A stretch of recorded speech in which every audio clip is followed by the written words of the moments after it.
It is always about the enemy making too many mistakes every time.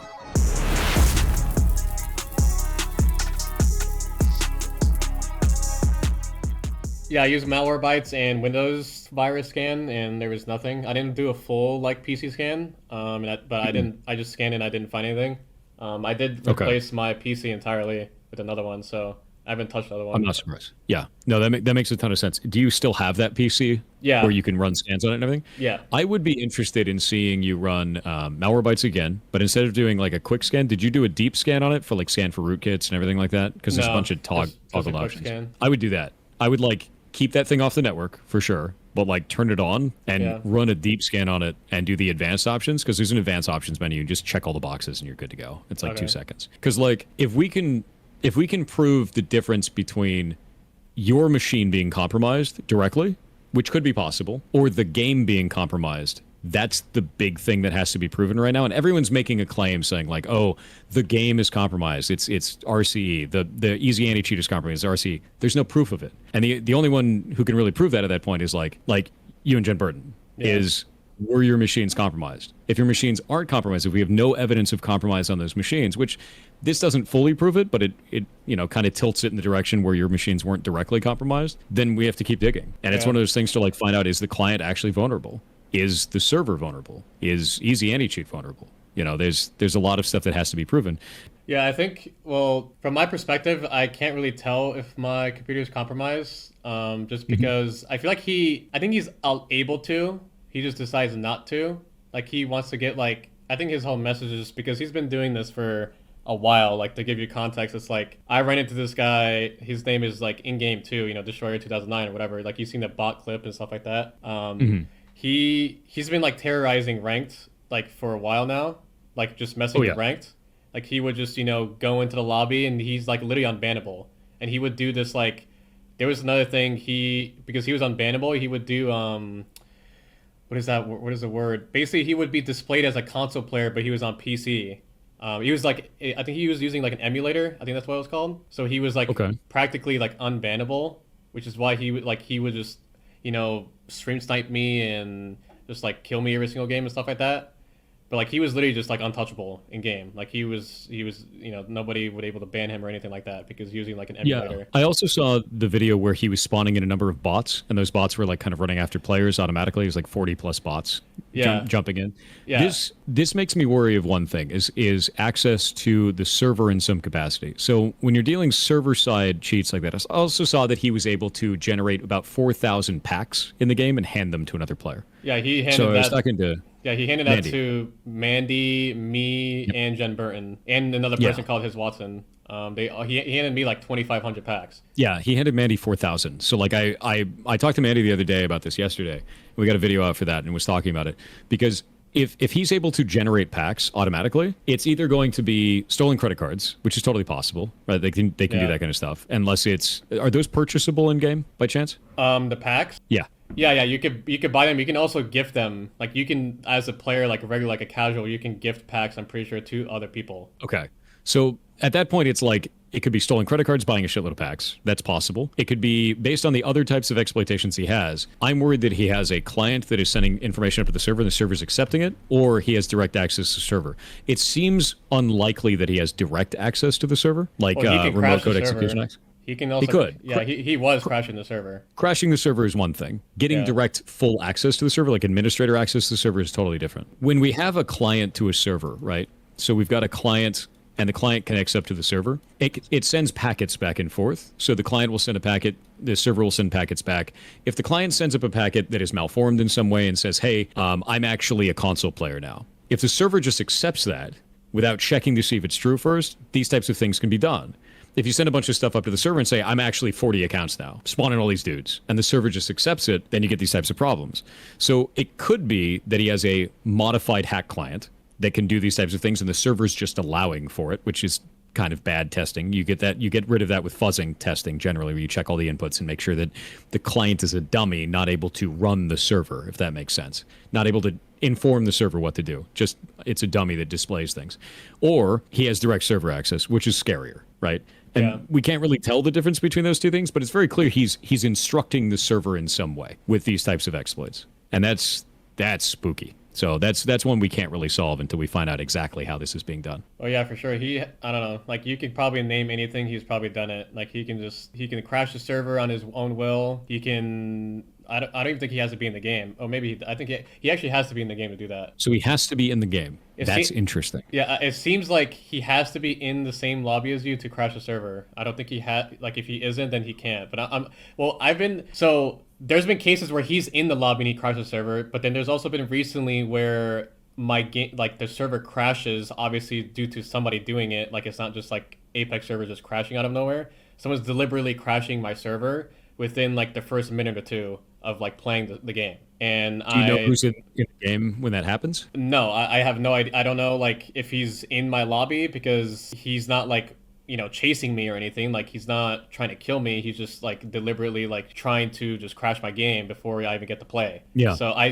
have no idea if he's actually in the lobby or not. But I know in the past when he was doing it, he was in the lobby. Yeah, Because that lends credence more to the client. Like if he has to be in game, if he has to, then it lends more credence to a hacked client that is able to inform the server on what to do, which this could be fixable then.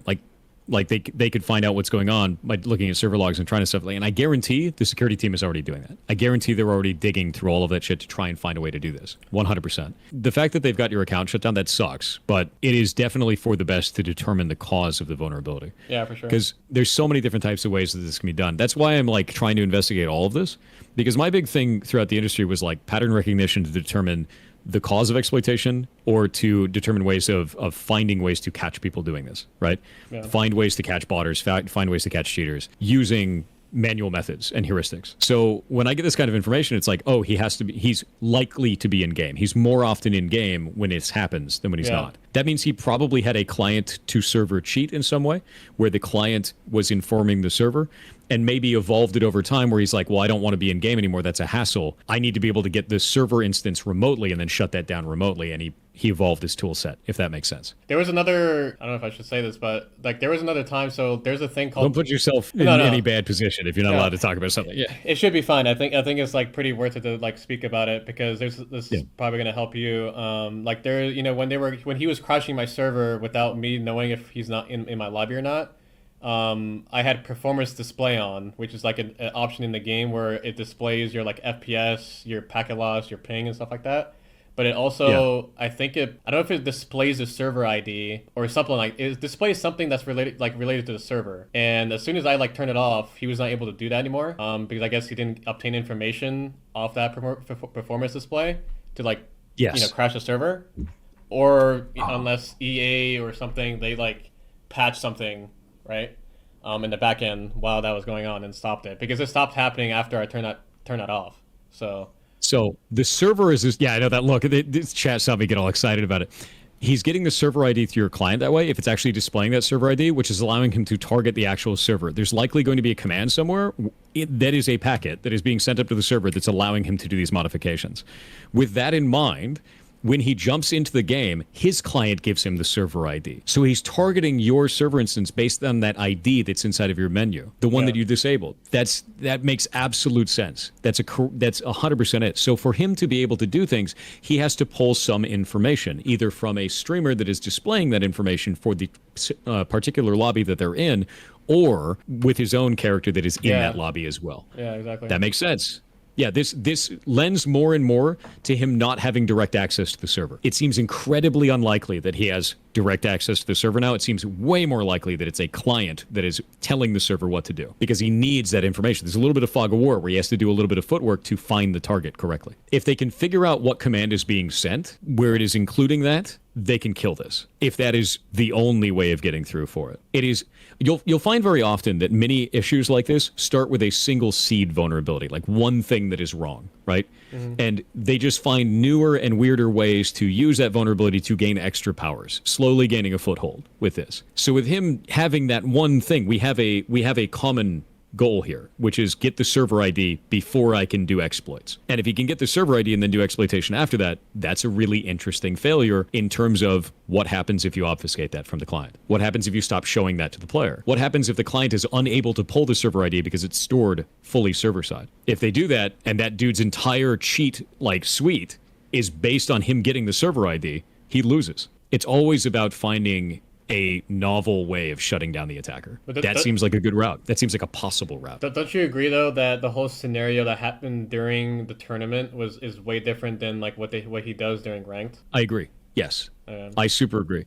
That being said, that one I am worried about in regards to not RCE yet, because RCE is a very serious thing. And for him to get RCE on your client, he would need to get RCE to the server, execute code on the server to pass down to get another RCE vulnerability on your client. Chain vulnerabilities like that do exist. They're insanely tricky to pull off. There also is no guarantee that the client and the server are vulnerable in a way that would be allowed, if that makes sense. So that's why I was like, well, Occam's razor on this a little bit. It is more likely that the end user's machine, so yours and the other machine, are compromised directly, which is why I was looking down that route. It's like, if we can prove direct compromise on the machine, then that is more likely. It doesn't mean that it's not impossible to get RCE in that way. It just means it's less likely, if that makes sense. There was also, to give you even more context, like during the day of like the tournament, so there was two things that happened, and it was kind of like, it was out of the ordinary, so that's why I'm bringing it up, and I don't know if it means anything. So like the very first thing that happened that was like kind of random, I don't remember exactly when it happened. Like, I'd have to watch my VOD. I don't know if it was before the tournament started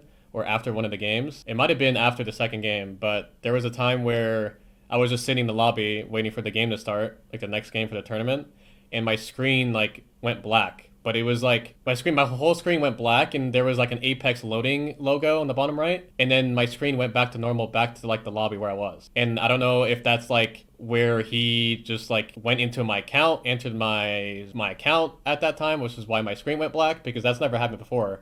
And I don't know if that means anything. Could be with the client. Because in the case of what was being displayed in game, your client had to be injected. It could be the game client reacting to the injection happening right then. Yeah, he was likely in the client from that moment on. If that's not something that you normally see with the game, and that's something that's never happened before, that could make sense. That could make sense as the moment of intrusion, if that makes sense. Another thing to add, Jen Burns like DM'd me, which is the other guy that like got hacked. He said that he like did like a full root scan and full scan, and he did not find anything on his PC. So as much as I want that to clear up the idea that it was a compromised machine, attackers can clean up after themselves. Yeah. While the attack was going on, how long was it before you guys turned off your machines? Well, for me personally, like maybe like 2-3 hours, maybe.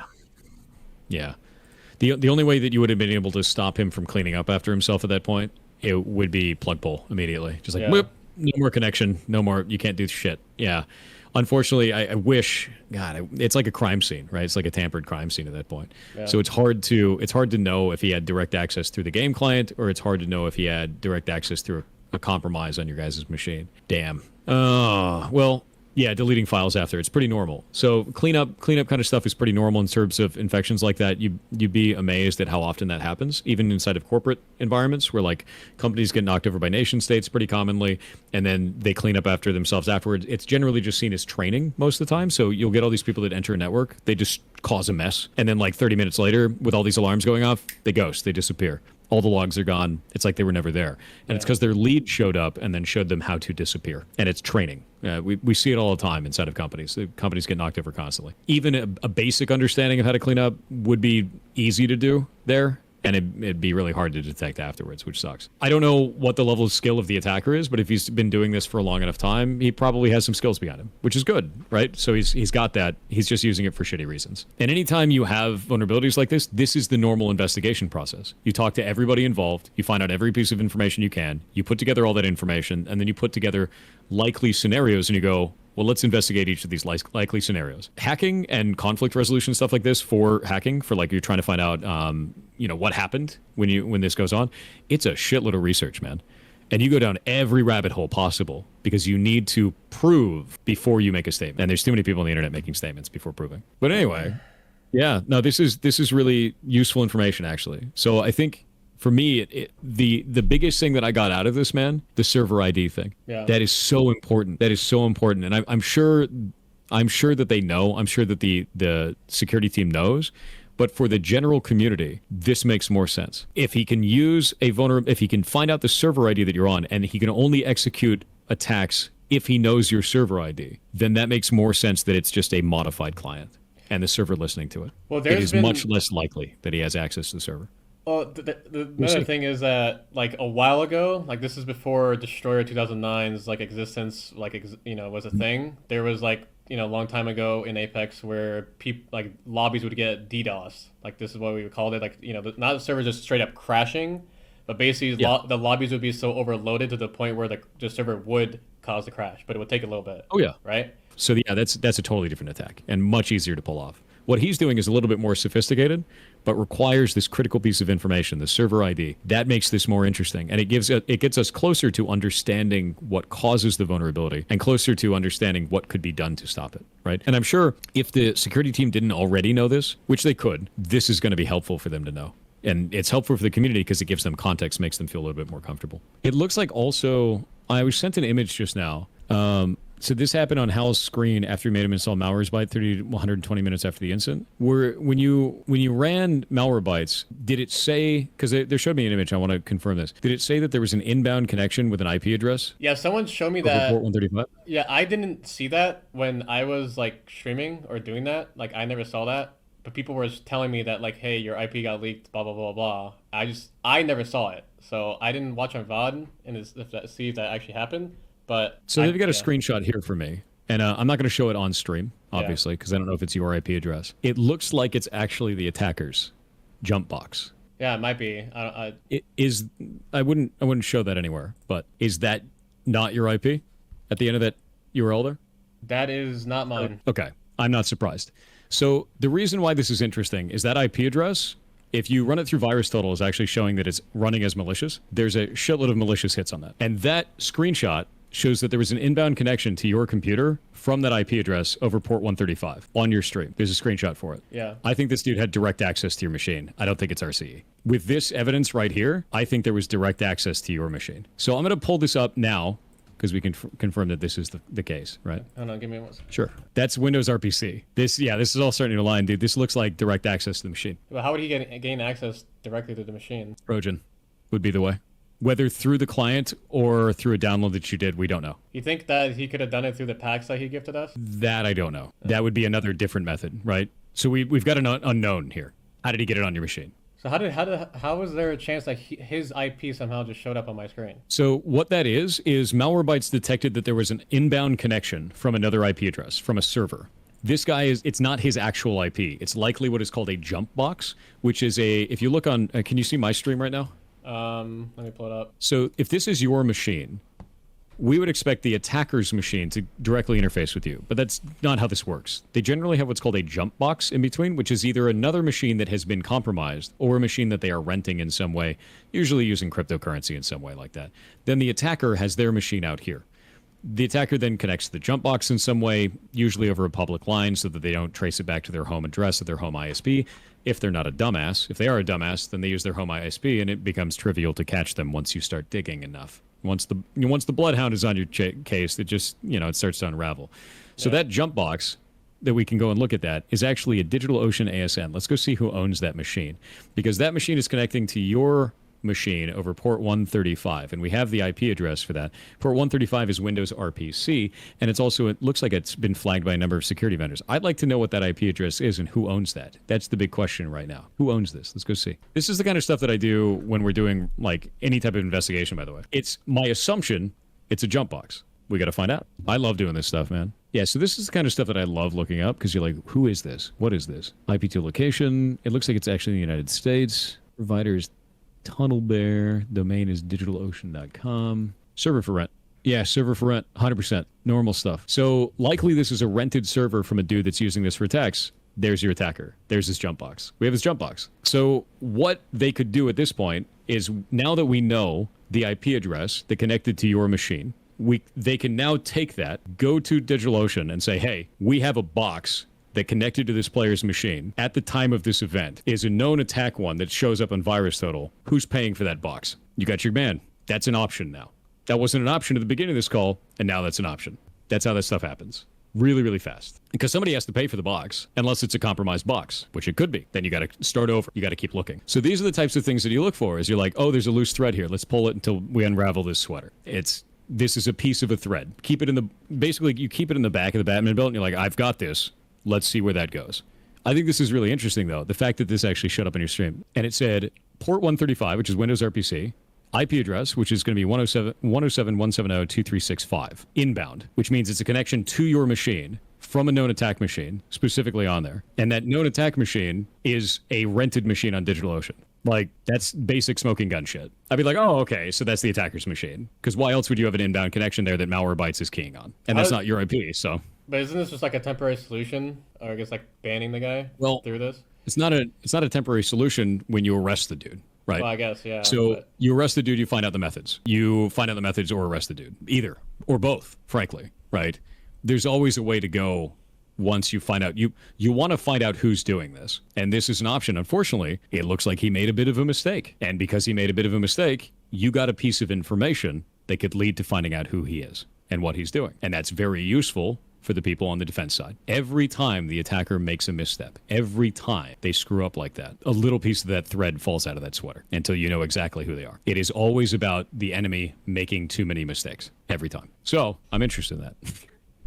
Wait and see. Wait and see where that goes. Can you track his machine from the jump box? Depends. So like next steps that happen from there, right, is you've got trying to find out who owns the box, trying to find out who pays for the box. Is the box actually compromised? If he is accessing that box remotely, where's he accessing it from? Does that actually lead back to his home? Does that lead back to a country that has extradition rights to the United States? If it has extradition rights to the United States, do you extradite him? Can you? What is the age of the person? Is he under 18? Right? There's so many variables that spin out of that. But really what it comes down to is who owns that box? Why is that box connecting to this dude's machine? That's a lot of questions, right? So there had to be some way for him to direct what was going on in your machine. This was likely the way that he directed what was going on in your machine. Not through the game client, through this connection over port 135 from a known attack server. That is infinitely more likely. Because you have to puppeteer the machine. It's not just going to do it on its own. You puppeteer it from range. And he's puppeteering it probably over that connection. So this clarifies more so that Apex is not like in danger. It's just more so like he just got access to my PC. I don't see evidence of Apex having RCE. It does not mean that it's impossible, but I still don't see evidence, while I do see evidence of him having direct access to your machine, if that makes sense. So it is still technically possible that Apex has RCE. I don't see evidence of it. I do see evidence of this. This is now provable with this. We need more info, and we could get that. Just takes time. This is why when you see developers like, oh man, the developers aren't doing anything, they're doing this. You have to wait for the attacker to keep screwing up. You just keep picking at the thread. You keep pulling at the sweater. Little pieces here and there. You keep building it up into this big thing, and then you're like, now we got him, right? That's why it takes a long time. It always does. Is there a way you can send me that screenshot? Certain higher ups are like asking for it. Yes, 100%. Yeah, if they didn't already have this is the kind of stuff, this is why we talk about these things, to make sure that this stuff comes to light, because it's going to help the devs, man. If they didn't already have this, it'll help them, because that's very useful, incredibly so. And you can give them this as well, which is the virus total check for that. Sorry, AP2 location on that one, so they know where it is, and then virus total check for that as well, which is super useful, because now you can see why this thing is flagged, and you'll see it's actually flagged by a massive amount of people on the internet for different types of attacks. So again, the attacker likely had access to this, but is he the owner, or is it a compromised machine that's used by a lot of people? Either is possible. Still a loose thread, still a mistake on the part of the attacker. Most people in the industry don't know anything about security. Like most people who are players, they have no idea about security, and they just think that it's magic, and they usually think that security teams are lazy as shit. They're not. They're not lazy. They just do this stuff. And as you can see, it's taken hours to figure this out and be like, oh, wait a minute, there's a loose thread. And the only reason this loose thread even presented itself is because you happened to install Malwarebytes. You happened to be streaming, and this happened to pop up as an inbound connection 30 minutes later. That's how that shit happens. You get a lucky break.